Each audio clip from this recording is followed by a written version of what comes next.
মালেগাঁও বিস্ফোরণ মামলায় প্রাক্তন বিজেপি সাংসদ প্রজ্ঞা সিং ঠাকুর ওরফে সাধ্বী প্রজ্ঞা সহ 7 অভিযুক্তকেই বেকসুর খালাস করে দিল মুম্বাইয়ের বিশেষ এনআইএ আদালত। বৃহস্পতিবার আদালত জানায়, কেবল সন্দেহের বশে মামলা এগিয়ে নিয়ে যাওয়া যায় না। অভিযুক্তদের বিরুদ্ধে যে তথ্য প্রমাণ দাখিল করা হয়েছে তা সন্দেহের ঊর্ধ্বে নয় বলেও জানায় আদালত। বিচারক এ.কে. লাহোটি বলেন, সমাজে এটা একটা ভয়াবহ ঘটনা, কিন্তু কেবল নৈতিকতার যুক্তিতে আদালত কাউকে দোষী সাব্যস্ত করতে পারে না। এই মামলায় প্রধান অভিযুক্ত হিসেবে উঠে এসেছিল ভোপালের প্রাক্তন বিজেপি সাংসদ প্রজ্ঞার নাম। যে মোটরসাইকেলে বোমা রাখা ছিল সেটি প্রজ্ঞার নামে নথিভুক্ত ছিল বলে তদন্তে উঠে আসে। অভিযোগ উঠেছিল যে বিস্ফোরণের পরিকল্পনা করেছিলেন প্রজ্ঞাই।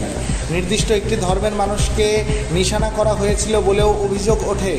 যদিও এনআইএ এই মামলার তদন্তভার হাতে পাওয়ার পর তদন্তের অভিমুখ খানিক বদলে যায়, তবে অভিযুক্তদের বিরুদ্ধে ইউএপিএ অস্ত্র আইনে করা মামলা বলবৎ ছিল।